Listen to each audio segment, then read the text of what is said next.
নির্বাচন ঘিরে নানামুখী চ্যালেঞ্জে বিএনপি মনোনয়ন নিয়ে কোন্দল প্রকাশ্যে জোটের আসন নিয়ে সংকট ঘনীভূত হওয়ার শঙ্কা জামাতকে মোকাবিলায় বড় চ্যালেঞ্জ মত বিশ্লেষকের। শাহজালালে কার্গো ভিলেজে অগ্নিকাণ্ডের ফাঁকে ভল্ট ভেঙে অস্ত্র চুরি তথ্য লুকিয়ে থানায় জিডি বিমানের সমন্বয়হীনতাকে দুষছেন আমদানিকারকরা। নিষেধাজ্ঞার পরও বিদেশ সফর উদ্ভাবন শিখতে মালয়েশিয়া যাচ্ছেন হাইটেক পার্কের ৫ কর্মকর্তা। যৌক্তিকতা নিয়ে সাফাই সচিবের কার্যকারিতা খতিয়ে দেখার আহ্বান টিআইবির। এবং উপকূলে নেই ইলিশের বেড়ে ওঠার পরিবেশ, ছোট ফাঁসের অবৈধ জালে ঘেরা নদী সমুদ্রপথ, ধ্বংস হচ্ছে পোনা, কমছে উৎপাদন, ব্যবস্থা নেওয়ার গতানুগতিক আশ্বাস।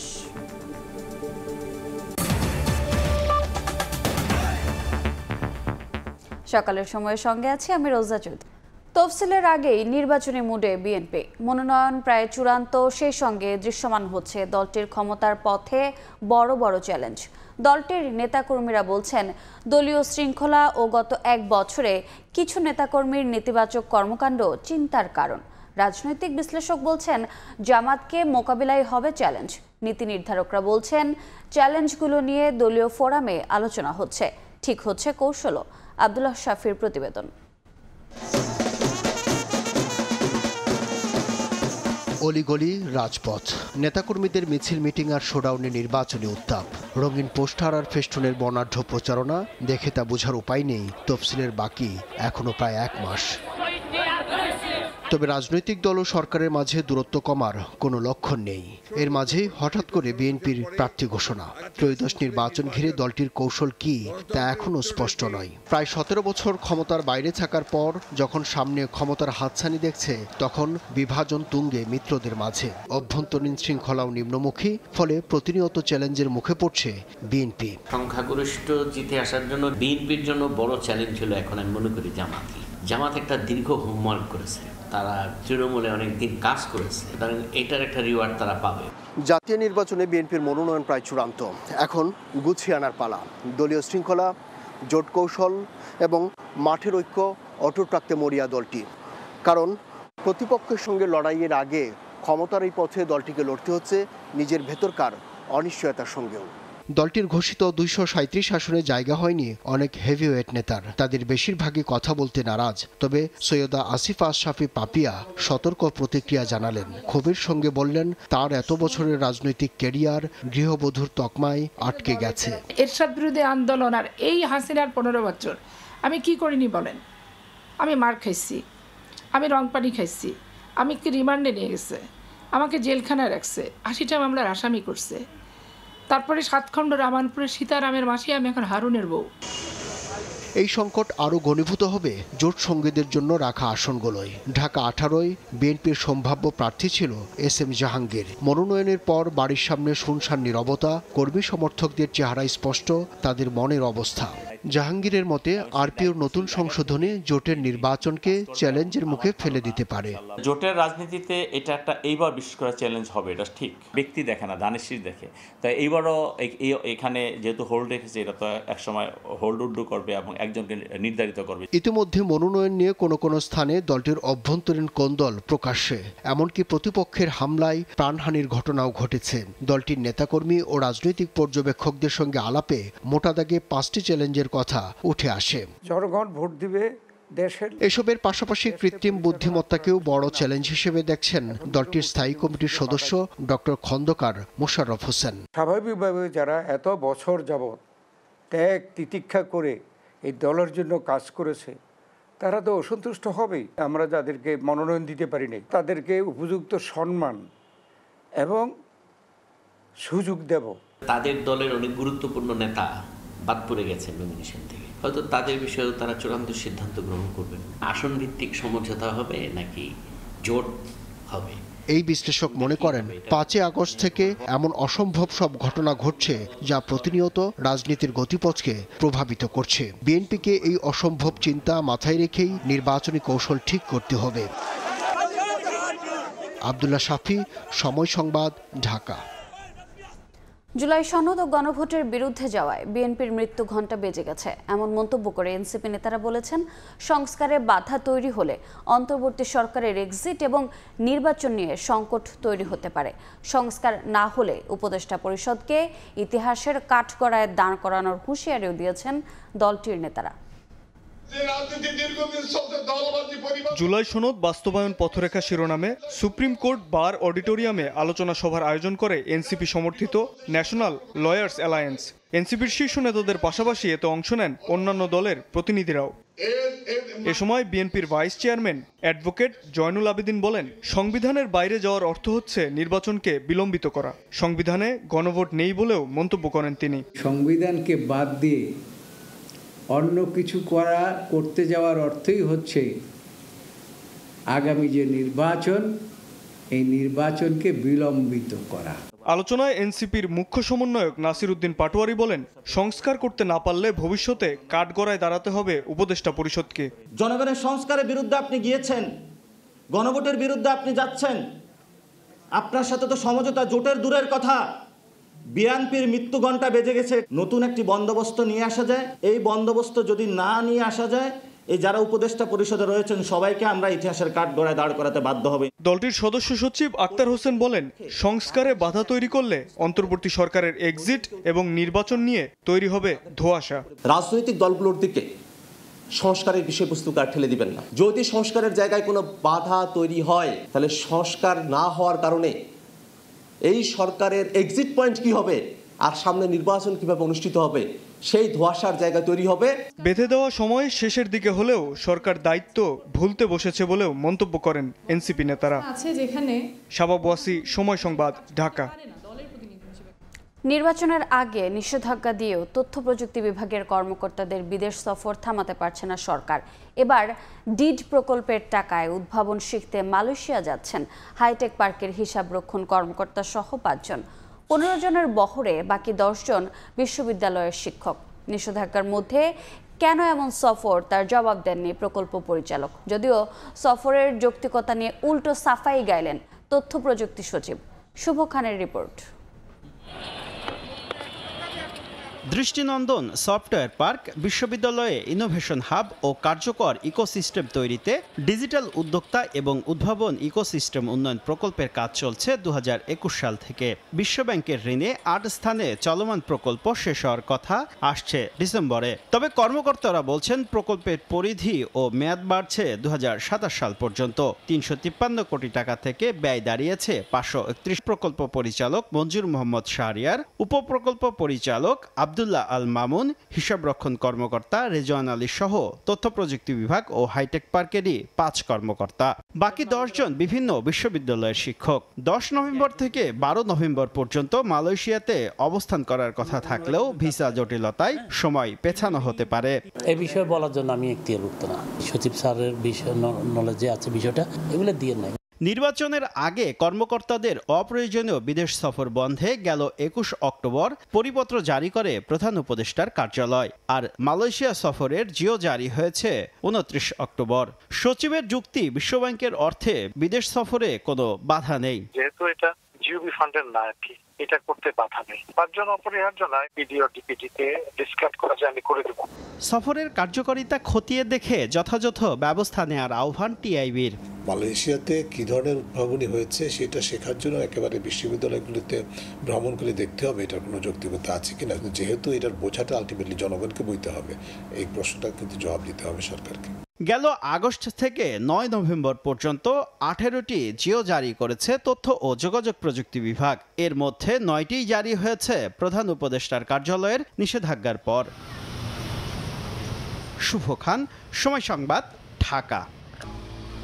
শাহজালাল আন্তর্জাতিক বিমানবন্দরে অগ্নিকাণ্ডের ফাঁকে ঘটেছে অস্ত্র চুরির মতো চাঞ্চল্যকর ঘটনা। ভল্ট ভেঙে অস্ত্র গায়েব করা হলেও বিমানবন্দর কর্তৃপক্ষ এয়ারপোর্ট থানায় শুধু সাধারণ ডায়েরি করে দায় সেরেছে।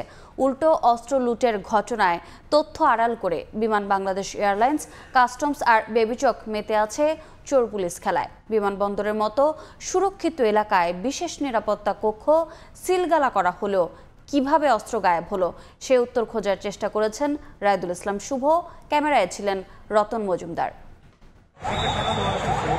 ওইখানে মূল্যবান গুডস যা ছিল সেগুলো না নিয়ে আর্মসগুলো নিয়ে নেওয়া হয়েছে। তো এটা সম্পূর্ণ পরিকল্পিত না হলে কেন হবে? তারা স্বীকার করছে যে মাল চুরি হয়েছে। এখানে আগুন লাগেনি 100%। আমি আগে আমরা এটা জানি না, বলতে পারবো না যে ওখানে কি ছিল। গত 18 অক্টোবর শাহজালাল আন্তর্জাতিক বিমানবন্দরের কার্গো ভিলেজের কুরিয়ার সেকশনে অগ্নিকাণ্ডের ঘটনা ঘটে। সেই ঘটনার 10 দিনের মাথায় বিমানবন্দর থানায় জিডি করে বিমান বাংলাদেশ এয়ারলাইন্স, যেখানে উল্লেখ করা হয় 1 নম্বর ওয়্যার হাউসের স্ট্রং ভোল্টের তালা ভাঙা হয়েছে। এর আগে গত 24 অক্টোবর বিভিন্ন সংস্থার উপস্থিতিতে ভোল্টটি সিলগালা করা হয়। 28 অক্টোবর সকালে সেই ভোল্ট পাওয়া যায় শিকল ও তালাবিহীন অবস্থায়। জিডি দায়েরের একদিন পর আবারও নিরাপত্তার কারণ দেখিয়ে ভোল্টে থাকা অস্ত্র হস্তান্তর করে সংশ্লিষ্ট কর্তৃপক্ষ। তালা ভাঙার ঘটনায় বিমান কর্তৃপক্ষ এখন পর্যন্ত শুধু থানায় সাধারণ ডায়েরি করেছে। তাহলে প্রশ্ন হচ্ছে, ভেতরে থাকা মালামাল কি কোনো কিছুই খোয়া যায়নি? তাহলে এখন পর্যন্ত মামলা হলো না কেন? আমাদের অনুসন্ধান বলছে ভিন্ন কথা। বিমান কর্তৃপক্ষ জিডিতে মালামাল নিখোঁজের বিষয় উল্লেখ করেনি। অনুসন্ধান বলছে 2020 থেকে 2023 সালে কার্গো সেকশনে আসা কয়েকটি এয়ারওয়ে বিল ঘেটে দেখা যায় সে সময় বিদেশ থেকে বেশ কিছু অস্ত্র আমদানি করে একটি প্রতিষ্ঠান, যেখানে ছিল একটি শটগান, কয়েকটি পিস্তল, রাইফেল এবং বুলেট। সেই প্রতিষ্ঠানের মালিকের অভিযোগের প্রেক্ষিতেই সামনে আসে অস্ত্র হারানোর বিষয়টি। তাদের সাথে প্রতিদিনই কথা বলতেছি, প্রতিদিনই কথা হচ্ছে। তারা শুধু 50টা পিস্তলের ব্যাপারে বিমান কনফার্ম করছে, আর বাকি মালগুলো তারা পায়নি এবং তারা স্বীকার করছে যে মাল চুরি হয়েছে। যারা নিছে তারা কাস্টমসের লোকও জড়িত, বিমানের লোকও জড়িত। একই রকম ভোগান্তিতে পড়েছেন আরও একটি অস্ত্র আমদানিকারক প্রতিষ্ঠান। ইমরান আর্মস বাইতুল মোকাররমের দোতলায়, এই উত্তর সাইডে। ওইখানে আগুন লাগেনি 100%। আমি আগে আমরা আবারও ফিরতে চাই সেই সুরক্ষিত ভোল্টে। 24 অক্টোবর যে ভোল্ট সিলগালা করা হয় তার একদিন পরেই 25 অক্টোবর বিমান কর্তৃপক্ষ মন্ত্রণালয়কে চিঠি দিয়ে ভোল্টের মালামাল অন্যত্র স্থানান্তর বা কাস্টমস কর্তৃপক্ষের নিকট হস্তান্তরের অনুরোধ করে। অবাক হলেও সত্য যে এই চিঠির পরও ভোল্ট ভেঙে লুট হয়েছে অস্ত্র। কিন্তু কেন এমন ঘটনা ঘটল তার কোনো সদুত্তর নেই বিমান কর্তৃপক্ষের কাছে। আমরা এটা জানি না, বলতে পারবো না যে ওখানে কি ছিল, কারণ ওটা তো একটা কনফিডেন্সিয়াল জায়গা এবং কি চুরি হয়েছে এগুলো তদন্ত কমিটির রিপোর্টে বের হয়ে আসবে। বিমান বাংলাদেশ এয়ারলাইন্স চিঠিতে উল্লেখ করা ঘটনাগুলোর একটি সময়ক্রম দেওয়া হয়েছে, যা সংস্থাগুলোর মধ্যকার দায়িত্বের বিভাজন এবং কার্যকারী সমন্বয়ের অভাবকে তুলে ধরে। বিমানবন্দরে অগ্নিকাণ্ডের পর এর দায় চাপাতে দেখা যায় সংশ্লিষ্ট সংস্থাগুলোকে। আর এই দায় চাপানোর খেলায় ঘটে যায় বিমানবন্দরে সুরক্ষিত ভোল্ট থেকে অস্ত্র চুরির মতো নজিরবিহীন ঘটনা। এত বড় দুটি ঘটনার পরও সমন্বয় না করে উল্টো চলছে দায় চাপানোর প্রতিযোগিতা। রায়দুল ইসলাম শুভ, সময় সংবাদ, ঢাকা। ছেলে হত্যার বিচার চেয়ে 3.5 বছর ধরে আদালত ও পুলিশের দ্বারে ধর্ণা দিচ্ছেন এক বৃদ্ধা মা। আসামি গ্রেফতার তো দূরে থাক, উল্টো মামলা তুলে নেওয়ার হুমকিও দিচ্ছেন আসামিরা। বিচার না পেলে আত্মাহুতির হুমকি অসহায় মায়ের। চট্টগ্রামের বাকলিয়ায় 2022 সালে ইমরানকে ঘর থেকে ডেকে নিয়ে হত্যা করে বন্ধুরা। এদিকে নতুন করে দায়িত্ব পেয়ে মামলার তদন্তে নেমেছে সিআইডি। আশরাফুল আলম মামুনের ক্যামেরায় শফিকুল আলমের প্রতিবেদন। ছেলের ছবি হাতে 3.5 বছর ধরে ঘুরছেন বৃদ্ধ মা, কখনো আদালতে আবার কখনো পুলিশের দ্বারে। তবে মেলেনি ছেলে হত্যার বিচার। এখনো খুনিরা প্রকাশ্যে ঘোরাফেরা করছে। নিরাপত্তাহীনতায় মেয়েকে নিয়ে আত্মাহুতির হুমকি মা আসিয়া বেগমের। যদি বিচার না পায় কর্ণফুলি যায় মা মেয়ে যাই লাভ দিয়ে যায় তার দুনিয়াত কিছু নলাবে আর টিয়া পয়সার দণ্ড রাত কিছু নলায় আর সুস্থ বিচার চাই পাঁচজনের হাই তারা ফাঁসি চাই, শাস্তি চাই। আর সুস্থ বিচার চাই আমরা যারা মেজে না যাই জাঙ্গে কুকুন এটা সুস্থ শাস্তি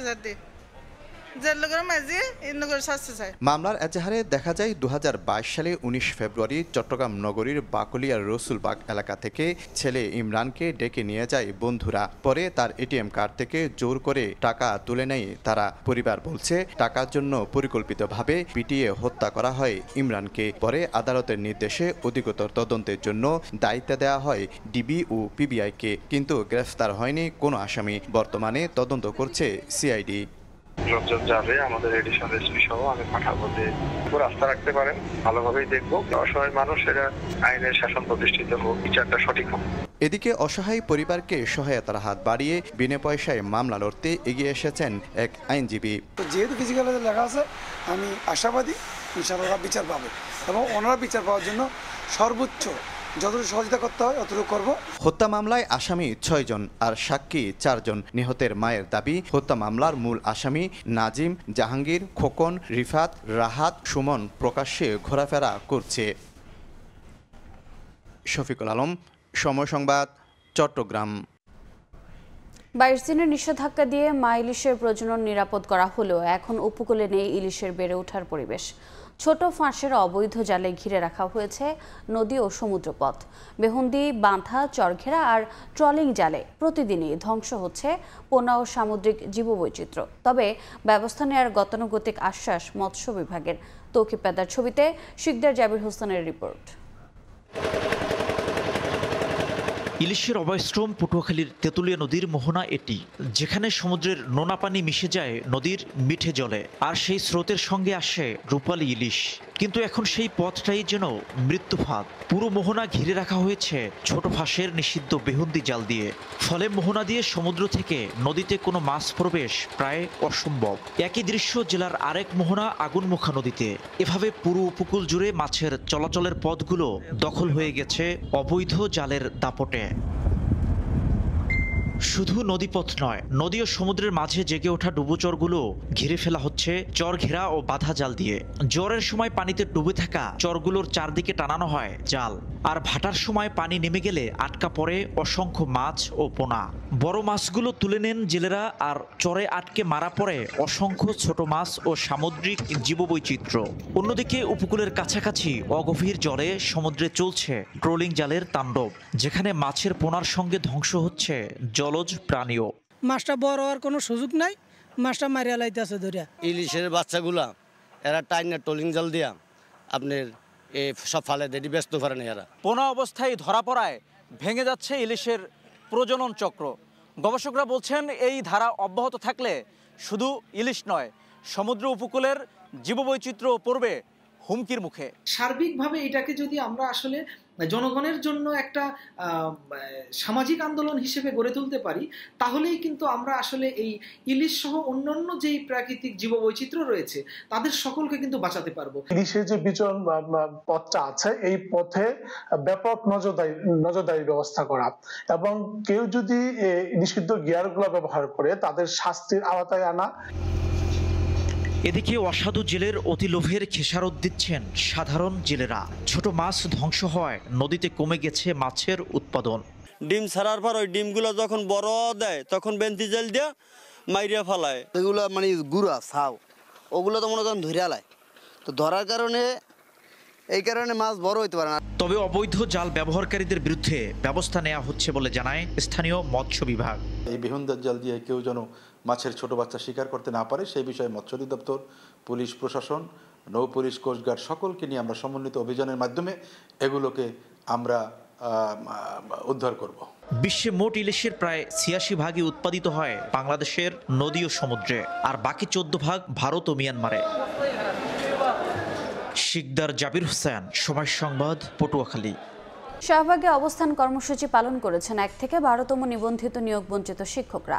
সোমবার নিয়োগ বঞ্চিতদের সমস্যা প্রধান উপদেষ্টাকে জানানোর আশ্বাসে লং মার্চ কর্মসূচি স্থগিত করেন তারা।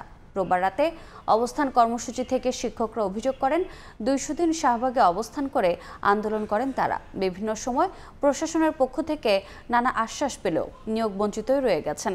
জাল সনদধারীরা নিয়োগ পেলেও বৈধ সনদধারী হয়েও তারা পাননি নিয়োগ। এ অবস্থায় প্রধান উপদেষ্টা নির্বাহী আদেশ বলে নিয়োগ চান ২০০০-এর বেশি নিবন্ধিত নিয়োগ বঞ্চিত শিক্ষক।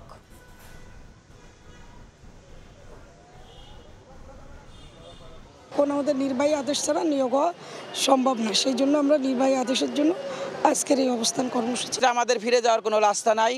আমরা চাই আমাদের দাবিটা ডক্টর মোহাম্মদ ইউনূস সরকারের প্রতি পৌঁছে দেওয়া হোক। বঞ্চিত নিপীড়িত শিক্ষকগণ এখানে নিবন্ধিত আছেন ১ থেকে ১২তম, তাদের যে চাওয়াটা আছে সেই চাওয়াটা যেন পূরণ হয়। নির্বাহী আদেশ যদি না পাই আমরা এখানেই বসে থাকব এবং আশা করব আমাদের দিকে তাকিয়েই আমাদের ডক্টর ইউনূস স্যার উনি আমাদের বিষয়টা বিবেচনা করবেন। সরকার প্রণীত কমিটির সুপারিশ দ্রুত প্রকাশ করা না হলে আবারও রাজপথে নামার হুঁশিয়ারি বুয়েট শিক্ষার্থীদের। রোববার রাতে সংবাদ সম্মেলনে এ কথা বলেন তারা। শিক্ষার্থীরা জানান সরকারের আশ্বাসে আন্দোলন স্থগিত করলেও দাবি আদায় হয়নি। সরকার প্রণীত কমিটি 1 মাসের মধ্যে সুপারিশের রিপোর্ট প্রকাশের কথা থাকলেও 3 মাস হয়ে গেলেও তা প্রকাশিত না হওয়ায় ক্ষুব্ধ প্রতিক্রিয়া জানান তারা। নবম গ্রেডে নিয়োগ পরীক্ষার মাধ্যমে সরাসরি নিয়োগ, দশম গ্রেডে ডিপ্লোমা কোটা পরিহার এবং বিএসসি ডিগ্রি ছাড়া ইঞ্জিনিয়ার পদবি ব্যবহারে নিষেধাজ্ঞার দাবিতে বেশ কয়েক মাস ধরে আন্দোলন করে আসছেন প্রকৌশল বিশ্ববিদ্যালয়ের শিক্ষার্থীরা।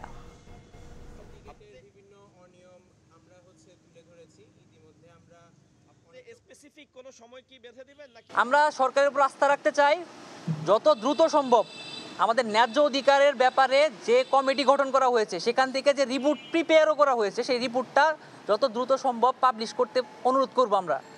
যদি না হয় তাহলে এমন কোনো পরিস্থিতি সৃষ্টি হলে তার দায় সম্পূর্ণ সরকারকে নিতে হবে। সরকারের কাছে আহ্বান করি এই কমিটি দ্রুত সুপারিশ দিবে, আর না হলে আমরা আবারও রাজপথে নেমে আসতে বাধ্য হব। আমরা আবারও দেশের সকল প্রকৌশল বিশ্ববিদ্যালয়, বিজ্ঞান ও প্রযুক্তি বিশ্ববিদ্যালয়কে নিয়ে আমরা আবারও ঢাকামুখী আন্দোলন করতে বাধ্য হব। যদি তাও না হয় তবে আমরা দেশের সকল প্রকৌশল বিশ্ববিদ্যালয় অ্যাডমিশন কার্যক্রম আমরা আর চালু রাখতে চাই না। প্রলয়ঙ্কারী ঘূর্ণিঝড় সিডরের 18 বছর পেরোলেও এখনও সংস্কার হয়নি ক্ষতিগ্রস্ত বেড়িবাঁধ। এতে চরম হতাশা আর দুর্যোগের শঙ্কায় দিন কাটে পটুয়াখালী সহ উপকূলের মানুষের। ক্ষতিগ্রস্ত বেড়িবাঁধ মেরামত সহ উচ্চতা বাড়াতে প্রকল্প প্রস্তাবনা সংশ্লিষ্ট দফতরে পাঠানো হয়েছে বলে জানিয়েছে পানি উন্নয়ন বোর্ড। সুজন দামের ছবি ও মোহাম্মদ মনির হোসেন বাদলের তথ্য নিয়ে রিপোর্ট। 2007 সালের 15 নভেম্বর দেশের উপকূলে আঘাত হানে প্রলয়ঙ্কারী ঘূর্ণিঝড় সিডর। লন্ডভন্ড হয় 55,000 ঘরবাড়ি, ক্ষতিগ্রস্ত ও বিধ্বস্ত হয় 900 কিলোমিটার বেড়িবাঁধ ও সড়ক। মৃত্যুবরণ করেন 677 জন। পটুয়াখালীতে সবচেয়ে বেশি ক্ষতিগ্রস্ত হয় মির্জাগঞ্জ উপজেলার পায়রা নদী তীরবর্তী এলাকা। সিডরের দুর্বিষহ স্মৃতি আজও বহন করছেন সেসব এলাকার মানুষ। দুর্যোগের পর তাদের প্রত্যাশা ছিল উঁচু বেড়িবাঁধ নির্মাণ, তবে গত 18 বছরেও তা বাস্তবায়ন হয়নি। এমনকি বিধ্বস্ত বেড়িবাঁধও সম্পূর্ণরূপে মেরামত না হওয়ায় চরম হতাশা আর শঙ্কার মধ্যে দিন কাটছে উপকূলের মানুষের। আমরা খুব আতঙ্কিত আছি, আমরা কোনো বাঁধ বেরি স্থায়ী কোনো পাইতে আছি না। গাং কাটতে যদি গাং বাঁধে হাতে তার কোনো লাভ নেই। নভেম্বর মাসে আমাকে ভয়, খুব ভয়, যদি একটা বেড়িবাঁধ ভালো মতো হয় তাহলে আমাকে থাকার মতো পরিবেশ হয়। সিডরে ক্ষতিগ্রস্ত বেড়িবাঁধগুলোর উচ্চতা বাড়াতে প্রকল্প প্রস্তাবনা পাঠানো হয়েছে সংশ্লিষ্ট দপ্তরে বলে জানিয়েছে স্থানীয় পানি উন্নয়ন বোর্ড। বর্তমানে একটি ক্লাইমেট এক্সপার্ট প্রকল্প চলমান আছে, এগুলোর আয়তায় আমাদের বেড়িবাঁধ মেরামতের সংস্থান রয়েছে। আমরা এই বর্ষা মৌসুম শেষ হয়েছে, আমাদের অলরেডি কাজ মাঠ পর্যায়ে শুরু হয়েছে। আমরা আশা করতেছি এই শুষ্ক মৌসুমের মধ্যে কাজগুলো সমাপ্ত করতে পারবো। পটুয়াখালীতে 1340 কিলোমিটার বেড়িবাঁধ রয়েছে। সময় সংবাদ, পটুয়াখালী। খুলনার পূর্ব রূপসা ঘাটে যাত্রীবাহী একটি ট্রলার ঘাটে ভেড়ানোর সময় পন্টুনের ধাক্কা লেগে 2 জন নিখোঁজ হয়েছেন। প্রত্যক্ষদর্শীরা জানান পশ্চিম রূপসা ঘাট থেকে ট্রলারে অতিরিক্ত যাত্রী বোঝাই করে পূর্ব রূপসা ঘাটের দিকে আসছিল। ঘাটে পৌঁছানোর আগ মুহূর্তে রাত 11টার দিকে নিয়ন্ত্রণ হারিয়ে ট্রলারটি পন্টুনের জোরে ধাক্কা দেয়। এতে ট্রলারে থাকা বেশ কয়েকজন যাত্রী নদীতে পড়ে যান। তাদের মধ্যে অনেকেই সাঁতরে তীরে উঠলেও শেখ মহিদুল হক মিঠু ও এক নারী নিখোঁজ হন।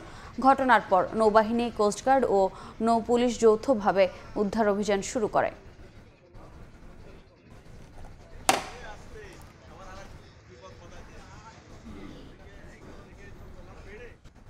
আগে ছিল আঞ্চলিক মহাসড়ক। পদ্মা সেতু নির্মাণের পর ঝালকাঠি কুয়াকাটা ও ঝালকাঠি খুলনা রূপ নেয় জাতীয় মহাসড়কে। তবে করা হয়নি সড়ক প্রশস্ত সহ কোনো প্রকার আধুনিকায়নের কাজ। গত 1 মাসে সড়ক দুর্ঘটনায় প্রাণ হারিয়েছেন 7 জন। সড়ক বিভাগ বলছে মহাসড়কগুলো 4 লেন করতে ভূমি অধিগ্রহণ করা হবে। পলাশ রায়ের পাঠানো তথ্য ও শামীম হোসেনের ছবিতে রিপোর্ট। গত 7 নভেম্বর ঝালকাঠি কুয়াকাটা জাতীয় মহাসড়কের ধপধপিয়া এলাকায় বাস চাপায় মারা যান র্যাব সদস্য আনোয়ার কাকন। গুরুতর আহত হন তার মেয়ে আইরিন। এছাড়া ঝালকাঠি খুলনা মহাসড়কের বিভিন্ন সময়ে সড়ক দুর্ঘটনায় ঘটেছে হতাহতের ঘটনা। পদ্মা সেতু নির্মাণের পরে আঞ্চলিক মহাসড়ক জাতীয় মহাসড়কে উন্নীত হলেও অবকাঠামোর পরিবর্তন হয়নি। প্রতিদিন ঝালকাঠি থেকে দক্ষিণ এবং দক্ষিণ পশ্চিমাঞ্চলের খুলনা, বাগেরহাট, মংলা, কুয়াকাটা, বরগুনা, পটুয়াখালী সহ বিভিন্ন রুটের হাজার হাজার গাড়ি চলাচল করে। তবে সড়কের প্রশস্ততা কম হওয়া, সরু রাস্তা এবং কিছু দূর পরই বাঁক থাকায় ঘটছে দুর্ঘটনা। অ্যাক্সিডেন্ট যেভাবে হচ্ছে তাতে করে আমাদের এই ডবল লাইন থেকে 4 লাইনে উন্নতি করা ইমিডিয়েট প্রয়োজন। 4 লাইন হওয়ার কথা ছিল, তা তো কোনো খবরই নেই, কোনো ডিসিশনই তারা নেয়। আশা দিচ্ছে দেবো 4 লাইন হবে, কিন্তু এখন পর্যন্ত আমরা কোনো পরিস্থিতি বুঝতে পারিনি। এখন 4 লাইনের একটা সড়ক দরকার, এইটা না হলে প্রতিদিনই শুনবেন কান্না রাহাজানি হচ্ছেই, তো এই কান্নার থেকে আমরা কবে রেহাই পাবো?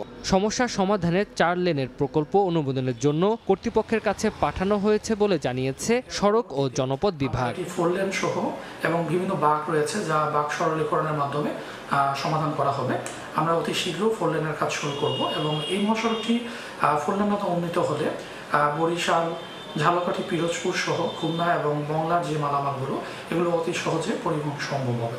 গত 3 মাসে মহাসড়কের বিভিন্ন এলাকায় 15টি দুর্ঘটনায় 13 জনের প্রাণহানি হয়েছে, আহত হয়েছেন অন্তত 50 জন। সময় সংবাদ, ঝালকাঠি। অবশেষে দৃশ্যমান হয়েছে বরিশালের বহুল আলোচিত বাকেরগঞ্জ গোমা সেতু। গত সপ্তাহে বসানো হয়েছে সেতুর শেষ স্প্যান। আগামী জানুয়ারিতে সেতুটি সবার জন্য উন্মুক্ত করা হবে বলে জানিয়েছে সড়ক বিভাগ। সুমন হাসানের ছবিতে অপূর্ব রিপোর্ট।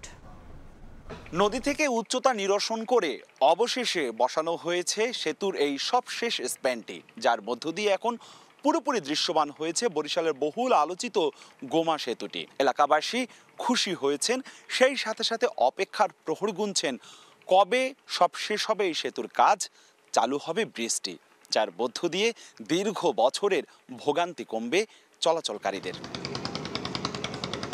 বরিশালের বাকেরগঞ্জ ও পাশের দুমকি উপজেলার সঙ্গে পটুয়াখালীর লোহালিয়া সহ প্রায় 4 উপজেলার কয়েক লাখ মানুষের যোগাযোগ মাধ্যম রাঙামাটি নদী। আর নদী পার হতে হয় ট্রলার ও ফেরি দিয়ে, তবে ফেরির জন্য ঘাটে অপেক্ষা করতে হয় ঘন্টার পর ঘন্টা। এতে প্রতিনিয়ত ভোগান্তিতে পড়তে হয় স্থানীয়দের। প্রতিটা দিন ঘন্টার পর ঘন্টা আমাদের ট্রলারের জন্য অপেক্ষা করতে হয়। যদি রাত্রে কেউ অসুস্থও হয় সেক্ষেত্রে কিন্তু আমরা ইমার্জেন্সি ভাবে অ্যাম্বুলেন্সে নিতে পারি না, হয়তো বা ট্রলার পাই না। ব্রিজ হলে তার থামারই কোনো প্রয়োজন নাই, হ্যাঁ, যার কারণে মানুষ অল্পতেই যেতে পারবে। ব্রিজটা হয়েছে এতে আমরা আনন্দিত, আমাদের চলা পথে খুব আমাদের সুবিধা হবে। 2018 সালে 2540 ফুট দীর্ঘ গোমা সেতুর নির্মাণ কাজ শুরু হয়। 3 বছর মেয়াদী প্রকল্পের কাজ শেষ হয়নি 6 বছরেও। ঠিকাদার প্রতিষ্ঠান জানায়, প্রথম নকশায় BIWTA নদী থেকে সেতুর উচ্চতার আপত্তি জানানোর জন্য পরিবর্তন করা হয়। ডিজাইন চেঞ্জের ভিতরে অনেক একটা সময় ক্ষেপণ হয়, যার কারণে আমাদের কাজটা শেষ করতে একটু প্রথম দিকে থেকে একটু বেশি সময় নেয় কাজটা শেষ করতে। পিলার ও গার্ডার বসানো হয়েছে আরও আগেই, অ্যাপ্রোচ সড়কও প্রস্তুত। সড়ক বিভাগ বলছে আগামী বছরের জানুয়ারির শেষে উন্মুক্ত করা হবে সেতুটি। খুব শীঘ্রই আমরা আশা করতেছি অর্থাৎ ফেব্রুয়ারি মাসের ভিতরে এই সেতুর উপর দিয়ে আমরা যান চলাচলের জন্য উন্মুক্ত করে দিতে পারবো। কয়েকবার নকশা পরিবর্তন করায় 52 কোটি টাকার প্রকল্পের ব্যয় বেড়ে দাঁড়িয়েছে 92 কোটি 53 লাখ টাকায়। অপূর্ব অপু, সময় সংবাদ, বরিশাল। দেখছেন সকালের সময়। মনের মতো ডিজাইন আর stylish collection, Regal furniture, furnish your dream. একজন চিকিৎসক দিয়ে চলছে পিরোজপুরের কাউখালী উপজেলা স্বাস্থ্য কমপ্লেক্স। হাসপাতালের মূল ভবন ভেঙে ফেলায় ঝুঁকি নিয়ে জরাজীর্ণ ভবন ও ভাড়া বাসায় চলছে চিকিৎসা সেবা, নেই পর্যাপ্ত শয্যা ও পরীক্ষার ব্যবস্থা। কর্তৃপক্ষ বলছে সংকট সমাধানে ঊর্ধ্বতন মহলে জানানোর পরও মেলেনি সমাধান। জিয়াউল হকের পাঠানো তথ্য ও ছবি নিয়ে রিপোর্ট। অসমাপ্ত স্থাপনায় চলছে হাসপাতালের কার্যক্রম। রোগীর চাপ থাকলেও মিলছে না কাঙ্ক্ষিত স্বাস্থ্যসেবা। পিরোজপুরের কাউখালী উপজেলা স্বাস্থ্য কমপ্লেক্সে 10 জন চিকিৎসকের বিপরীতে কর্মরত মাত্র 1 জন। এই কারণে 3 বিভাগে কাজ করতে হয় তাকে। অন্যদিকে হাসপাতালের মূল ভবন ভেঙে ফেলায় ঝুঁকি নিয়ে একটি জরাজীর্ণ ভবন ও ভাড়া বাসায় চলছে চিকিৎসা কার্যক্রম। রোগী ও স্বজনরা জানান, চিকিৎসক সংকটের পাশাপাশি নেই কাঙ্ক্ষিত শয্যা ও ওষুধ, এছাড়া করা যাচ্ছে না কোনো পরীক্ষা। এতে সরকারি চিকিৎসা সেবা থেকে বঞ্চিত হচ্ছেন উপজেলাবাসী। জায়গা কোনো চিকিৎসা পাইতে আসি না, কোনো ডাক্তার নাই। আমরা চাই আরো ডাক্তার এজা আসুক, চিকিৎসা ভালো হোক, সবাই সুযোগ সুবিধা চাহিদা জানি পায়। এক বেডে 4-5 জন থাকতে হচ্ছে, নিচে ফ্লোটিং করে থাকতে হচ্ছে। চিকিৎসা ব্যবস্থার ন্যূনতম কাউখালী উপজেলা স্বাস্থ্য কমপ্লেক্সে ন্যূনতম কোনো সুযোগ সুবিধা নেই। কাউখালী থেকে একটি আধুনিক হসপিটালের ব্যবস্থা এবং এখানে যারা চিকিৎসা সংকট আছে সেই চিকিৎসার সংকটের আমরা সমাধান চাচ্ছি। উপজেলা স্বাস্থ্য কর্মকর্তা জানান, সমস্যা সমাধানে বারবার ঊর্ধ্বতন কর্তৃপক্ষের কাছে জানানোর পরও মেলেনি সমাধান। মাত্র একজন ডক্টরকে দিয়ে আমাদের বহির্বিভাগ, অন্তর্বিভাগ, জরুরি বিভাগ সব জায়গায় কার্যক্রম চালানো বিঘ্নিত হচ্ছে। এই কারণে আমরা আসলে রোগীদেরকে একদম কাঙ্ক্ষিত যে সেবাটা এটা দিতে পারছি না, এটা বাস্তবতা। তো এই জন্য আমরা ঊর্ধ্বতন কর্তৃপক্ষকে বারবার জানিয়েছি, আমরা চিঠি দিয়েছি, ওনারাও আমাদেরকে আশ্বস্ত করেছে। কর্তৃপক্ষের তথ্য মতে কাউখালী উপজেলা স্বাস্থ্য কমপ্লেক্সে প্রতিদিন অন্তত 450 রোগী স্বাস্থ্যসেবা নেন। সময় সংবাদ, পিরোজপুর। দেখছেন সকালের সময়। এবারে দেশের বাইরের খবর। গাজায় যুদ্ধবিরতির মধ্যেও চলছে হত্যাযজ্ঞ। আবারও ইয়েলো লাইন অতিক্রমের অভিযোগে ইসরায়েলি সেনাদের গুলিতে প্রাণ হারিয়েছেন অন্তত 3 জন। দক্ষিণ লেবাননে ইসরায়েলি ড্রোন হামলায় নিহত হয়েছেন 2 জন। অধিকৃত পশ্চিম তীরেও ফিলিস্তিনি ও সাংবাদিকদের ওপরও বাড়ছে ইসরায়েলি বসতি স্থাপনকারীদের হামলা। এদিকে 11 বছর পর গাজা থেকে ফেরত পাঠানো হয়েছে ইসরায়েলি সেনা হাদার গোলজিনের দেহাবশেষ। গাজার সীমান্তে থেমে নেই গুলিবর্ষণ। ইয়েলো লাইন অতিক্রমের অভিযোগে প্রতিদিনই প্রাণ হারাচ্ছেন সাধারণ মানুষ। কেন্দ্রীয় বুরেইজ ও দক্ষিণ খান ইউনিসে হতাহত হয়েছেন বেশ কয়েকজন। ইসরায়েলি বাহিনীর দাবি, ইয়েলো লাইন পেরিয়ে আসায় হামাসের 2 সদস্যকে লক্ষ্য করে গুলি চালায় তারা। দক্ষিণ লেবাননের হুমিন আল ফৌকা এলাকায় ইসরায়েলি ড্রোন হামলায় এক ব্যক্তি নিহত হয়েছেন। দেশটির স্বাস্থ্য মন্ত্রণালয়ের জরুরি অপারেশন সেন্টার এই তথ্য নিশ্চিত করেছে। ওই এলাকায় একটি গাড়িকে লক্ষ্য করে ইসরায়েলি সেনাবাহিনীর ড্রোন হামলা চালায়। এরপরই গাড়িটিতে আগুন ধরে যায়। ঘটনাস্থলে উদ্ধারকর্মীরা পৌঁছালেও বাঁচানো যায়নি চালককে। এদিকে অধিকৃত পশ্চিম তীরেও নতুন করে উত্তেজনা ছড়িয়েছে বসতি স্থাপনকারীদের সহিংসতা। নাবলুসের কাছে বিটা গ্রামে সাংবাদিক, কৃষক ও অধিকার কর্মীদের ওপর হামলা চালিয়েছে ইসরায়েলি বসতি স্থাপনকারীরা। এ ঘটনায় রয়টার্সের সাংবাদিক রানিন সাওয়াফতা সহ কয়েকজন আহত হয়েছেন। এছাড়া জলপাই সংগ্রহের সময় এক ফিলিস্তিনি নারীকে পিটিয়ে আহত করার ঘটনায় এক ইসরায়েলি নাগরিককে গ্রেফতার করেছে দেশটির পুলিশ ও গোয়েন্দা সংস্থা শিন বেত। ঘটনাটিকে সন্ত্রাসী হামলা হিসেবে তদন্ত করছে কর্তৃপক্ষ। এমন উত্তেজনার মধ্যে গাজা থেকে 11 বছর আগে নিহত ইসরায়েলি সেনা হাদার গোল্ডিনের মরদেহ ইসরায়েলে ফেরত পাঠিয়েছে হামাস। যুদ্ধবিরতি চুক্তির শর্ত অনুযায়ী ইসরায়েলকে আরও 5 জন জিম্মির মরদেহ ফেরত দেওয়ার কথা হামাসের। গোল্ডিন তাদের একজন। রেড ক্রসের মাধ্যমে মরদেহটি পৌঁছায় তেল আবিবের ফরেন্সিক ইনস্টিটিউটে। 2014 সালের যুদ্ধের সময় রাফা হামলায় নিহত হন গোল্ডিন। ফেরত পাওয়া মরদেহটি গোল্ডিনের বলে নিশ্চিত করেছে ইসরায়েল। ইয়াসমিন অনন্যা, সময় সংবাদ। রাশিয়ার ড্রোন ও ক্ষেপণাস্ত্র হামলায় ইউক্রেনের বিদ্যুৎ উৎপাদন প্রায় শূন্যে নেমে এসেছে। হামলায় পশ্চিম ইউক্রেনের 2টি পারমাণবিক বিদ্যুৎ কেন্দ্র ক্ষতিগ্রস্ত হয়েছে বলে জানায় কিয়েভ।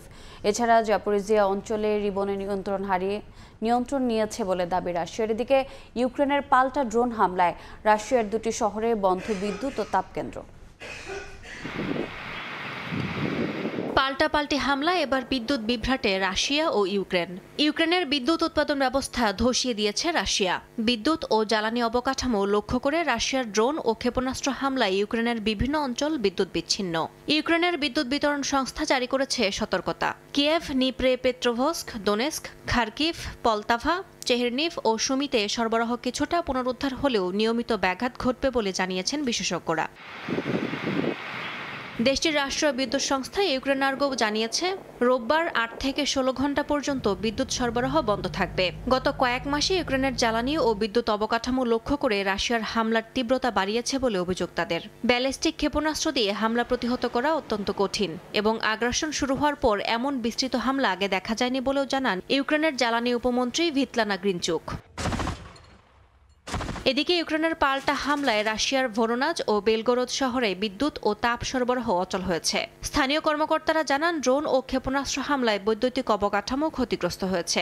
স্থানীয় সময় রোববার ভোরে রাশিয়ার প্রতিরক্ষা মন্ত্রণালয় জানিয়েছে, দেশটির বিমান প্রতিরক্ষা ব্যবস্থা 44টি ইউক্রেনীয় ড্রোন ধ্বংস করেছে। এছাড়া নতুন করে আরও একটি এলাকা দখলে নেওয়ার দাবি করেছে রাশিয়া। ইউক্রেনের জাপোরিজিয়ার রিবন এলাকায় তাদের সেনারা নিয়ন্ত্রণ প্রতিষ্ঠা করেছে বলে দাবি মস্কোর। ইয়াসমিন অনন্যা, সময় সংবাদ। হোয়াইট হাউসে মার্কিন প্রেসিডেন্ট ডোনাল্ড ট্রাম্পের সঙ্গে আজ বৈঠক করবেন সিরিয়ার প্রেসিডেন্ট আহমদ আল শারা। 1946 সালে স্বাধীনতার পর এটিই প্রথম সিরীয় রাষ্ট্রপ্রধানের হোয়াইট হাউস সফর। এদিকে দেশব্যাপী বিস্তৃত অভিযান চালিয়ে আইএসআইএস সেলের অন্তত 71 জনকে গ্রেফতার করেছে সিরিয়ার নিরাপত্তা বাহিনী। সন্ত্রাসী তকমা কাটানোর একদিন পর যুক্তরাষ্ট্রে সফরে গেলেন সিরিয়ার প্রেসিডেন্ট আহমেদ আল সারা। সোমবার হোয়াইট হাউসে মার্কিন প্রেসিডেন্ট ডোনাল্ড ট্রাম্পের সঙ্গে বৈঠক করবেন সারা। 1946 সালের স্বাধীনতার পর এটিই প্রথম সিরীয় রাষ্ট্রপ্রধানের হোয়াইট হাউস সফর। মার্কিন প্রেসিডেন্টের সঙ্গে সিরিয়ার অর্থনীতি, ইসলামিক স্টেট বিরোধী লড়াই এবং সিরিয়া পুনর্গঠনের জন্য আন্তর্জাতিক সহায়তা নিয়ে আলোচনা করবেন আল সারা। বৈঠকে আল সারা সিরিয়ার অর্থনৈতিক পুনর্গঠন এবং সিজার আইন সম্পর্কিত নিষেধাজ্ঞা তুলে নেওয়ার চেষ্টা করবেন বলে মত বিশ্লেষকদের। এছাড়া সারা আন্তর্জাতিক বিনিয়োগ ও সহায়তা প্রাপ্তির বিষয়ে প্রেসিডেন্ট ট্রাম্পের সঙ্গে আলোচনা করবেন। এদিকে সিরিয়া জুড়ে ইসলামিক স্টেট সংশ্লিষ্ট সেল দমনে আগাম অভিযান চালিয়েছে দেশটির নিরাপত্তা বাহিনী। স্থানীয় সময় রোববার রাষ্ট্রীয় টেলিভিশন আল একবারিয়াকে দেয়া সাক্ষাৎকারে দেশটির স্বরাষ্ট্র মন্ত্রণালয়ের মুখপাত্র এ তথ্য জানান। তিনি বলেন, নিরাপত্তা বাহিনী দেশব্যাপী 61টি অভিযান চালিয়েছে। বিভিন্ন সেল থেকে গ্রেফতার করা হয় অনেককে, পাশাপাশি বিপুল পরিমাণ বিস্ফোরক ও অস্ত্র উদ্ধার করা হয়। অর্জিতা শহীদিন, সময় সংবাদ। ফিলিপিন্সের উত্তরাঞ্চলে আঘাত এনেছে সুপার টাইফুন ফাংউং। স্থানীয় সময় রোববার রাতে ঘন্টায় 185 কিলোমিটার বেগে আছড়ে পড়ে ঘূর্ণিঝড়টি। এখন পর্যন্ত 2 জনের মৃত্যুর খবর পাওয়া গেছে। বিদ্যুৎ বিচ্ছিন্ন হয়ে পড়েছে অনেক অঞ্চল। রাষ্ট্রীয় জরুরি অবস্থা জারি করেছেন president Ferdinand Marcos Junior. Typhoon কালমেঘির ক্ষত শুকাতে না শুকাতেই ফিলিপিন্সে আঘাত হেনেছে আরও একটি শক্তিশালী ঘূর্ণিঝড়। দেশটির উত্তরাঞ্চলে আছড়ে পড়েছে সুপার টাইফুন ফাংউং। ফিলিপিন্সের আবহাওয়া সংস্থা পাগাসার তথ্য অনুযায়ী স্থানীয় সময় রাত 9:10 ফাংউং স্থলভাগে আঘাত হানে লুজন দ্বীপের অরোরা প্রদেশে। ঘন্টায় 185 কিলোমিটার বেগে বইতে থাকা ঝোড়ো হাওয়ায় লন্ডভন্ড হয়ে যায় উপকূলীয় অঞ্চল। কেন্দ্রীয় ও পূর্বাঞ্চলে ব্যাপক বৃষ্টি ও ঝোড়ো হাওয়ায় বিদ্যুৎ সরবরাহ বন্ধ হয়ে যায়। অরোরা, ইসাবেলা ও বিকল অঞ্চলে ঝড়ের প্রভাবে তলিয়ে যায় বহু গ্রাম। ঝড়ের আগেই আশ্রয় কেন্দ্রে নেওয়া হয় অন্তত 10 লাখ মানুষকে। বাতিল হয়েছে শত শত ফ্লাইট। পাশাপাশি বন্ধ ঘোষণা করা হয়েছে কয়েকটি বিমানবন্দর। রাষ্ট্রীয় জরুরি অবস্থা জারি করেছেন প্রেসিডেন্ট ফার্দিনান্দ মার্কোস জুনিয়র। ফাংউং স্থানীয়ভাবে উয়ান নামে পরিচিত। আবহাওয়া দপ্তরের পূর্বাভাস বলছে, সোমবার থেকে উত্তর পশ্চিমে অগ্রসর হয়ে মঙ্গলবারের মধ্যে ঝড়টি তাইওয়ান প্রণালীর দিকে এগোবে। এরপর বৃহস্পতিবার পশ্চিম তাইওয়ানে পৌঁছে ঝড়টি দুর্বল হয়ে পড়ার সম্ভাবনা রয়েছে। গেল সপ্তাহে দেশটিতে আঘাত হানে টাইফুন কালমেঘি। 2 শতাধিক মানুষ প্রাণ হারান, গৃহহীন হয়েছেন লাখো মানুষ। সাদিয়া তাসনিম, সময় সংবাদ। থাইল্যান্ড মালয়েশিয়া সীমান্তের কাছে অভিবাসীবাহী একটি নৌকা ডুবে অন্তত 7 জনের মৃত্যু হয়েছে। নৌকাটিতে প্রায় 90 জন যাত্রী ছিলেন, যাদের মধ্যে অনেকে এখনও শতাধিক নিখোঁজ। নিখোঁজদের মধ্যে রোহিঙ্গা ও বাংলাদেশি নাগরিকও রয়েছেন। মালয়েশিয়ার নৌ কর্তৃপক্ষ জানিয়েছে অন্তত 13 জনকে জীবিত উদ্ধার করা হয়েছে। তবে আরও 2টি নৌকার খোঁজ মিলছে না। তাদের উদ্ধারে অভিযান চলছে। ধারণা করা হচ্ছে নৌকাগুলো মিয়ানমারের উপকূল থেকে 3 দিন আগে মালয়েশিয়ার উদ্দেশ্যে যাত্রা শুরু করে। দেখছেন সকালের সময়। এবারে খেলার খবর। যৌন হয়রানির ঘটনায় 0 টলারেন্স নীতিতে বাংলাদেশ ক্রিকেট বোর্ড। তদন্ত কমিটি যার বিরুদ্ধেই অভিযোগ পাবে তাদের শাস্তির মুখোমুখি করা হবে, জানিয়েছেন বিসিবি সভাপতি আমিনুল ইসলাম বুলবুল।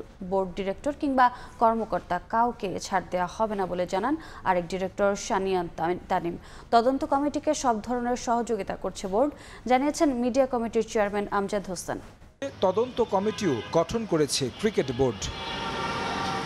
একজন বিচারপতির সাথে আছেন নারী পরিচালক রুবাবাদ-দৌলা ও ব্যারিস্টার সারওয়াত সিরাজ শুক্লা। অভিযোগগুলো সামনে আসার পর গণমাধ্যমের মুখোমুখি আমিনুল ইসলাম বুলবুল। কিন্তু আলোচিত ঘটনা নিয়ে কথা বলতে যেন দ্বিধা ক্রিকেট বোর্ডের। এই ইস্যুতে প্রশ্ন করায় ঘুরিয়ে পেঁচিয়ে এড়িয়ে যাওয়ার চেষ্টা পরিচালকদের। জানার আলমের যেই ইনসিডেন্টটা ছিল বা উনি যেটা কমপ্লেইন রেজ করেছেন, শুধু সেটা না, এর বাইরেও যদি এর ধরনের কোনো কিছু ঘটে যায় সেগুলো ওনারা ফাইন্ড আউট করবেন এবং এগুলোর রেকমেন্ডেশনস দিবেন। যে কোনো ধরনের হ্যারাসমেন্ট, সেটা আপনার হচ্ছে ভার্বাল, ফিজিক্যাল, সাইকোলজিক্যাল বলেন, সাইবার হ্যারাসমেন্ট বলেন, এগুলো সব কিছুর ক্ষেত্রে আমাদের বোর্ডের 0 টলারেন্স। এ ব্যাপারে আমরা কোনো কিছু টলারেট করব না। জাহানারার পর বর্তমান বোর্ডের একজন ডিরেক্টরকে নিয়ে প্রশ্ন তুলেছেন সাবেক এক নারী ক্রিকেটার। সবকিছু নিয়েই হবে তদন্ত, তবে এরই মধ্যে 4 কর্মকর্তাকে করা হয়েছে ওএসডি। এ বিষয়ে মন গড়া উত্তর দেন মিডিয়া কমিটির চেয়ারম্যান। একমাত্র ফিমেল ডিরেক্টর আমাদের, একজন বোর্ডের কেউ থাকা উচিত যিনি বোর্ডের ইনফরমেশনগুলো দিতে পারবে। ক্রিকেট বোর্ডে কোনো লিখিত কোনো বা ভার্বালি কোনো কমপ্লেন এখনো আসেনি। কারো কোনো ইন্ডিভিজুয়ালের ক্ষমতা নাই এখানে এটা প্রভাবান্বিত করার। ওএসডিটা বলা হয়েছে যে এটা হয়তো বা অন প্রসেস বা এরকম হচ্ছে চিন্তা ভাবনা করা হচ্ছে, যদি উইমেন্স উইংয়ে থাকার পরে তিনি যদি কোনোভাবে এই ইনভেস্টিগেশন প্রসেসটা প্রভাবিত করতে পারেন, সেই ক্ষেত্রে সেটা আমলে নিয়ে সেটা হয়তো তাকে ট্রান্সফার করে দেওয়া হতে পারে। বিষয়টি নিয়ে খোলামেলা উত্তর দিতে বারবার প্রশ্ন করা হয় আমিনুল ইসলাম বুলবুলকে। শেষ পর্যন্ত এক কথায় উত্তর দিয়েছেন সভাপতি, তবে বোর্ডের কঠোর অবস্থানের কথা জানালেন আরেক পরিচালক। Zero tolerance. Whether that is employee, whether that is a director, there is an investigation committee that is responsible for the decision. আমরা কিন্তু independently as a cricket board director or a president, we are not entitled to take any decisions. এখন কালকে যদি আমাদেরকে বলে যে 4টা এমপ্লয়িকে OSD করতে হবে, তাহলে আমরা 4টা এমপ্লয়িকে ওএসডি করব। এট দি সেম টাইম আপনার যে ডিরেক্টরের কথাই আপনারা শুনতে চাচ্ছেন মেইনলি, বিকজ ঘুরিয়ে পেঁচে এটাই কথা হচ্ছে। The decision is there's. তারা কমিটিতে যখন তারা ইনভেস্টিগেশনটা করবে তাদেরকে সহায় করবে, কোনো ডিরেক্টরকে ছেড়ে যে করবে তা কিন্তু না। বুলবুল ভাই যেটা বলেছে, zero tolerance, whether that is the president, whether that is the board director or any employee. যে জিনিসটা হয়েছে, if the allegations are true, it will not be tolerated. 15 দিনের মধ্যে প্রতিবেদন জমা দিবে তদন্ত কমিটি। বোর্ডের পক্ষ থেকে সব ধরনের সহযোগিতা করতেই রাখা হয়েছে নারী পরিচালক রুবাবা দৌলাকে। তদন্ত কমিটির সিদ্ধান্ত প্রকাশ্যে এনেই শাস্তির মুখোমুখি করা হবে দোষীদের। তারেক হাসান শিমুল, সময় সংবাদ, ঢাকা। আইরিশদের বিপক্ষে সিরিজের প্রথম টেস্ট সামনে রেখে লাক্কাতুরায় অনুশীলন সারল টাইগাররা। ক্রিকেটারদের সঙ্গে বোঝাপড়া তৈরির চেষ্টা করছেন নবনিযুক্ত batting coach Mohammad Ashraful. Batting order অনুযায়ী জুটি বেঁধে নিজেদের ঝালিয়ে নিয়েছেন মুমিনুল শান্তরা। কিছুটা বাউন্সি পিচের কথা মাথায় রেখে পরিকল্পনা সাজিয়েছেন হেড কোচ ফিল সিমন্স। প্র্যাকটিসে নেমেছিলেন আয়ারল্যান্ড দলের কয়েকজন ক্রিকেটারও। সিলেট থেকে নিয়ন মোহাইমিনের রিপোর্ট। সিলেটে দ্বিতীয় দিনের মতো অনুশীলনে বাংলাদেশ। লাক্কাতুরায় সকাল সকাল হাজির পুরো টিম। গতানুগতিক ধারায় ওয়ার্ম আপের পর ফুটবল ম্যাচ খেলতে নেমে যান ক্রিকেটাররা। কোচিং প্যানেলের ব্যস্ততা তখন পরিকল্পনা সাজানোয়। সব কোচরা ফিল সিমন্সকে ঘিরে আলোচনায় ব্যস্ত থাকলেও ব্যতিক্রম আশরাফুল। ক্রিকেটার সত্তা এখনও যে কাটিয়ে উঠতে পারেননি তা স্পষ্ট। লিটনদের সঙ্গে খেললেন দারুণ এক ফুটবল ম্যাচ। গা গরমের পর স্কিল ট্রেনিং এর পালা। সেখানে আবার দৃশ্যপটে হাজির মোহাম্মদ আশরাফুল। সিমন্সের বুদ্ধি নিয়ে নেমে পড়লেন শিষ্যদের স্লিপ ক্যাচিং প্র্যাকটিসে। কিপিং এ লিটনকে রেখে একে একে দাঁড়ালেন শান্ত, সাদমান, জয় আর গালিতে মেহেদি মিরাজ। এরপর একের পর এক ক্যাচ ছুটে এলো ফিল্ডারদের দিকে। ভালো ক্যাচে মিলল হাততালি, আর মিস করলেই অ্যাশের হতাশা। মাঠের অন্য পাশে পেমেন্টকে সঙ্গে নিয়ে গ্রাউন্ড ফিল্ডিং করলেন বাকিরা। সালাউদ্দিন তখন ব্যস্ত নেট গোছাতে, আর পেসাররা এঁকে নিলেন নিজেদের বোলিং মার। লাক্কাতুরার গ্রিন টপের কথা মাথায় রেখেই হয়তো ঘাম ঝরালেন রানা, এবাদত, হাসান, খালেদরা। লাইন লেংথে সমস্যা হলেই ধরিয়ে দিচ্ছিলেন শন্টেই। স্পিনাররাও ছিলেন নিজেদের ছন্দে। মুস্তাককে নিয়ে হাত ঘুরিয়ে গেছেন হাসান মুরাদ, তাইজুল, মিরাজ ত্রয়ী। নেটে তখন পার্টনারশিপ করে চলে ব্যাটিং। জয়ের সঙ্গে সাদমান আর শান্তর সঙ্গী মুমিনুল। মাঝে সালাউদ্দিন এসে দীর্ঘক্ষণ আলাপ করলেন আশরাফুলের সঙ্গে। পরে ডাক পড়ল জয় সাদমানের। দুই কোচের কাছ থেকে জেনে নিলেন সমস্যাগুলো। স্পিনারদের নেটে তখন চমক দিয়ে হাজির আইসিসির দুই আম্পায়ার। পজিশনে দাঁড়িয়ে নিজেদের কাজটারও অনুশীলন সেরে নিলেন তারা। মাঠের আরেক পাশে তখন চলছিল জাকেরের একাকী অনুশীলন। গ্রানাইটের উপর বল ছুঁড়ে উইলোবাজি করেন এই উইকেট কিপার ব্যাটার। মাঝে দূর থেকে দেখে শিষ্যের কাছে এসে পরামর্শ দিয়ে যান সালাউদ্দিন। ব্যাট প্যাচ কাটানোর টোটকাই হয়তো পেলেন গুরুর কাছ থেকে। মুশফিক এসেছিলেন ব্যাট হাতে, কিন্তু নেটে নামার আগে হয়তো আগের পাওয়া ব্যথাটা জানান দিচ্ছিল সময়টা পক্ষে নেই আজ। তাই ব্যাটিং না করেই চলে যান ড্রেসিং রুমে। উইকেটে তখন টনি হেমিং আর ফিল সিমন্সের বৈঠক প্রায় শেষ। সবুজ উইকেটের যে আভা দেখা যাচ্ছে সেটা শেষ পর্যন্ত থাকবে কিনা হয়তো সেটাই জেনে নেন ক্যারিবিয়ান বস। 3 ঘন্টার প্রস্তুতি শেষে এরপর ফেরার পালা। ধীরে ধীরে সব গুছিয়ে টিম হোটেলের দিকে বাংলাদেশ দল। টাইগারদের প্রস্থানের পর মাঠে হাজির আয়ারল্যান্ড। সফরকারীরা অবশ্য পুরো দল নিয়ে আসেননি এদিন। হালকা ওয়ার্ম আপের পর টুকটাক ব্যাটিং বোলিং করেই ক্ষান্ত দেন দ্বিতীয় দিনের অনুশীলনে। নিয়ন মোহাইমিন, সময় সংবাদ, সিলেট। শুরু হলো তীর-24 এশিয়ান কাপ আর্চারি। প্রথম দিনেই আলো কেড়েছে বাংলাদেশের আর্চাররা। ছেলেদের একক রিকার্ভে শীর্ষ 10-এ জায়গা করে নিয়েছেন রামকৃষ্ণ। আর মেয়েদের কম্পাউন্ডে সেরা 12 স্থানে রয়েছে বন্যা আক্তার। জাতীয় স্টেডিয়াম ঢাকায় বিকাল পর্যন্ত চলে রিকার্ভ ও কম্পাউন্ডের কোয়ালিফিকেশন রাউন্ড। ছেলেদের রিকার্ভ এককে 32তম স্থানে আছেন রাকিব হোসেন। 38তম হয়ে কোয়ালিফিকেশন শেষ করেছেন সাগর ইসলাম। রিকার্ভের পাশাপাশি কম্পাউন্ড ইভেন্টে নজর কেড়েছেন বাংলাদেশের আর্চাররা। 693 পয়েন্ট নিয়ে 38 আর্চারদের মধ্যে 12তম স্থানে আছে বন্যা আক্তার। একই ইভেন্টে মনির 17, পুষ্পা 24 ও মিথিলা আছেন 32 নম্বর পজিশনে। সোমবার থেকে শুরু হবে এলিমিনেশন রাউন্ড, সেই সঙ্গে আয়োজিত হবে দলীয় রিকার্ভ কম্পাউন্ড ইভেন্টের খেলা। এ পর্যায়ে শীর্ষ সংবাদগুলো জানিয়ে দিচ্ছি আরেকবার। নির্বাচন ঘিরে নানামুখী চ্যালেঞ্জে বিএনপি, মনোনয়ন নিয়ে কোন্দল প্রকাশ্যে, জোটের আসন নিয়ে সংকট ঘনীভূত হওয়ার শঙ্কা, জামাতকে মোকাবিলায় বড় চ্যালেঞ্জ মত বিশ্লেষকের। শাহজালালে কার্গো ভিলেজে অগ্নিকাণ্ডের ফাঁকে ভল্ট ভেঙে অস্ত্র চুরি, তথ্য লুকিয়ে থানায় জিডি বিমানের সমন্বয়হীনতাকে দুষছেন আমদানিকারকরা। এবং নিষেধাজ্ঞার পরও বিদেশ সফর উদ্ভাবন শিখতে মালয়েশিয়া যাচ্ছেন হাইটেক পার্কের 5 কর্মকর্তা। যৌক্তিকতা নিয়ে সাফাই সচিবের কার্যকারিতা খতিয়ে দেখার আহ্বান টিআইবির।